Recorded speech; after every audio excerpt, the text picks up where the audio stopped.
Bonjour à tous, j'espère que vous allez tous bien dans vos maisons, vous portez bien, moi je vais bien par la grâce de Dieu. Alors aujourd'hui, je reviens vers vous parce qu'on va étudier deux versets. Matthieu chapitre 10, 35 dit: Car je suis venu mettre la division entre l'homme et son père, entre la fille et sa mère, entre la belle-fille et sa belle-mère.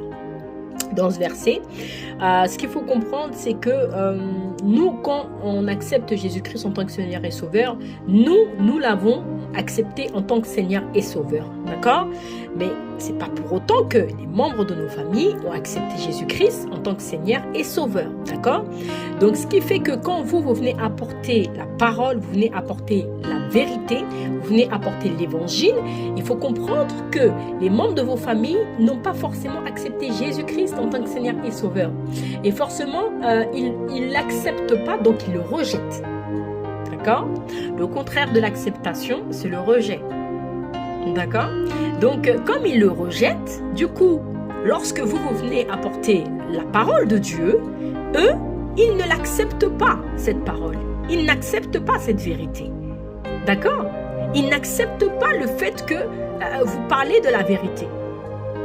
Ils n'acceptent pas que vous parlez justement de la parole de Dieu. Pourquoi? Parce que dans leur cœur, ils n'ont pas accepté pleinement Jésus-Christ justement en tant que Seigneur et Sauveur. Du coup, ils n'acceptent pas cette vérité et c'est pour cela qu'il y a des divisions. Les divisions ici, ça ne veut pas dire que vous ne devez pas parler aux membres de vos familles. Si vous entretenez des relations saines, bien sûr, parce que moi, même quand on fait partie de la famille et qu'il y a des manifestations de relations toxiques, je suis désolée, là, il va falloir,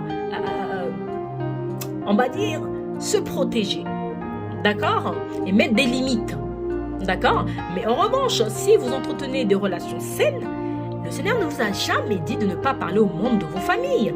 Le Seigneur ne vous a jamais dit de ne pas prendre des nouvelles aux membres de vos familles. Le Seigneur ne vous a jamais dit de ne pas participer à des choses, à des activités entre familles. Il ne vous a jamais dit ça. Il ne vous a jamais dit ça. Mais par contre, lorsque vous rencontrez des divisions, quand vous prêchez l'évangile, excusez-moi, c'est ça qui fait que justement que vous allez rencontrer des divisions parce que vous prêchez l'évangile, parce que vous prêchez la parole, parce que les membres de vos familles n'ont pas pleinement accepté, ils n'ont pas fait de Jésus-Christ leur Seigneur et Sauveur. C'est ça qui explique les divisions. Voilà. Mais en aucun cas, le Seigneur, il a dit que vous devez avoir de la rancune, de la haine par rapport à vos membres, par rapport à vos familles. Non. Moi, j'entretiens toujours, je dis toujours que les relations saines, c'est bien. D'accord? Il faut faire la différence entre une relation saine et une relation toxique. D'accord? Une relation toxique, c'est une relation qui peut vous détruire. Une relation toxique, c'est une relation qui peut vous nuire. Une relation toxique, c'est une relation qui peut détruire votre destinée. Une relation toxique, c'est une relation qui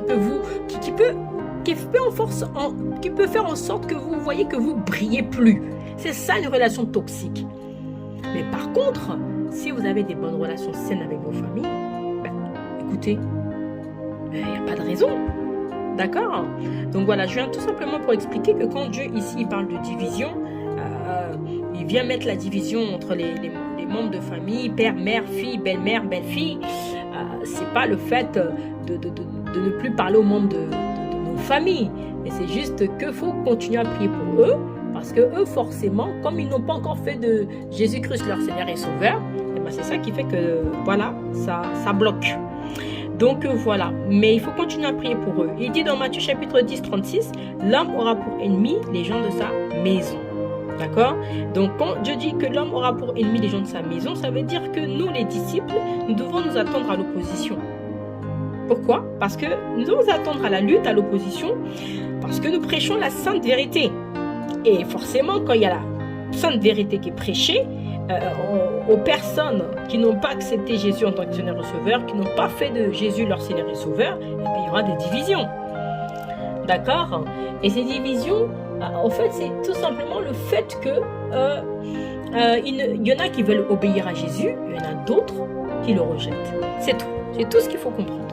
Quand vous comprenez ça, vous continuerez à prier pour vos familles. Et vous savez même que des fois, c'est pas forcément la parole qui fait que les membres de vos familles ou autres personnes peuvent accepter la vérité ou votre présence. Des fois, même ta présence peut déranger. Pourquoi? Parce que il y a Jésus-Christ qui habite en toi. Quand Jésus-Christ, ta lumière, quand tu viens dans les ténèbres, ça dérange. Ça dérange. Ça dérange terrible. Moi, je sais que quand je vais quelque part et qu'il y a des ténèbres, je dérange. Je vais déranger. Alléluia, je vais déranger. Pourquoi? Parce que j'apporte une lumière, j'apporte quelque chose, j'apporte la vérité.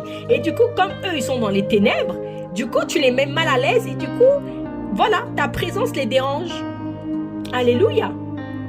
Alléluia, est-ce que je parle à quelqu'un? Mais toi, quand tu comprends ça, eh ben, tu restes dans la paix et dans la joie et tu continues à intercéder. Alléluia.